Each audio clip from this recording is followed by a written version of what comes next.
உங்களுக்கு இந்த மாதிரி மேக்கப் போடணுமா, அஃபோர்டபுள் ப்ராடக்ட்ஸ் வச்சு போடணுமா, இந்த வீடியோ பாருங்க. நான் 2 பார்ட்டா இதை பிரிக்க போறேன். ஏன்னா நான் கொடுக்குற டிப்ஸ் வந்து இந்த மேக்கப்பை எப்படி லாங் லாஸ்டிங்கா நாள் பூரா வச்சுக்கலாங்கிறத சொல்லி கொடுக்க போறேன். எப்போவுமே லாங் லாஸ்டிங்காக இருக்கணும் மேக்கப்னா ப்ரைமர் போடணுங்க. இது எல்ஃபோட பவர் கிரிப் ப்ரைமர், கிரிப்பு கொடுக்குற மாதிரி ப்ரைமர். இதை நான் ஃபுல் ஃபேஸ்லேயும் அப்ளை பண்ண போகிறேன்.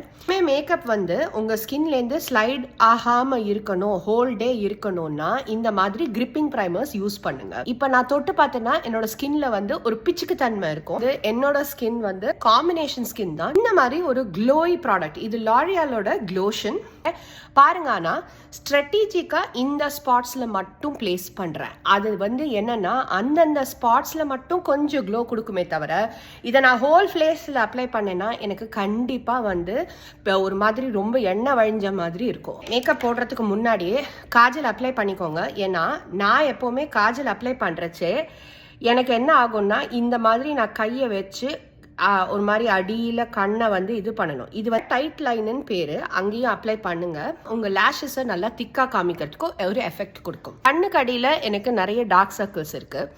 அது வந்து என்னோட ஸ்கின் டோனை விட பல ஷேடு டார்க்காக இருக்கிறதுனால. இது மார்ஃபியோட கலர் கரெக்டர் பப்பாயா ஷேடு. லாரியாலோட இன்ஃபாலிபிள் கன்சீலர், இது ஃபுல் கவரேஜ் கன்சீலர். இருந்தாலும் இந்த ஷேடை டிரெக்டாக போட்டால் எனக்கு ஆஷியாக இருக்குங்கிறதுனால நான் இந்த மாதிரி கரெக்டரோட மிக்ஸ் பண்ணி போட போகிறேன். கரெக்டரும் கன்சீலரையும் மிக்ஸ் பண்ணால் அதனோட டெப்த்து மாறும். இது வந்து ரியல் டெக்னிக்ஸோட கன்சீலர் ப்ரஷ் மாதிரி. இந்த ப்ரஷ்ஷை வச்சு இப்படி அப்ளை பண்ண போகிறேன். பாருங்கள், டேப் மாத்திரம்தான் பண்ணுறேன், ஸ்வைப் பண்ணல. ஸ்வைப் பண்ணால் கவரேஜ் கண்டிஷனாக போயிடும். இப்போ பாருங்கள் டிஃப்ரென்ஸ் பாருங்கள். இந்த கண்ணில் இருக்கிற டிஃப்ரென்ஸும் இந்த கண்ணில் இருக்கிற டிஃப்ரென்ஸும் நிறைய போடலை. அதே சமயம் ஃபுல்லாக அந்த டார்க்னஸை கம்ப்ளீட்டாக கவர் பண்ணியாச்சு.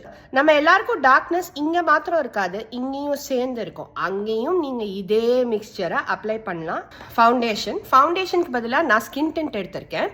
நல்லா எப்போவுமே ஒரு ஃபவுண்டேஷன் ப்ராடக்டை ஷேக் பண்ணுங்கள். சம்டைம்ஸ் அந்த ப்ராடக்ட் வந்து செட்டில் ஆகி பிக்மெண்ட் தனியாக மீடியம் தனியாக இருக்கலாம். இந்த மாதிரி ப்ரஷ் எடுத்திருக்கேன் பாருங்கள், நல்லா ரவுண்டாக இருக்குது. உங்களுக்கு ரொம்ப நேச்சுரலாக இருக்கணும் அப்படின்னா இப்படி நீங்கள் ஸ்வைப் பண்ணுங்கள். எனக்கு ஃபுல் கவரேஜ் வேணும் அப்படின்னா நான் இந்த மாதிரி ப்ரெஸ் பண்ண போகிறேன்.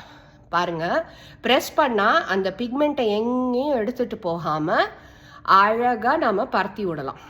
அஃப்கோர்ஸ் எனக்கு வந்து இந்த ஃபவுண்டேஷன் இப்போ கொஞ்சம் லைட்டாக இருக்குது. சம்மரில் கொஞ்சம் வெளியிலலாம் போயிட்டு வந்ததுனால எனக்கு நிறைய டேனாக இருக்குது ஸ்கின். அதுக்கும் நான் வந்து ஒரு நிவாரணம் வச்சுருக்கேன். இப்போ ஃப்ளாட் ஆகிடும் ஃபேஸ். பிரான்சர் யூஸ் பண்ண போகிறேன்.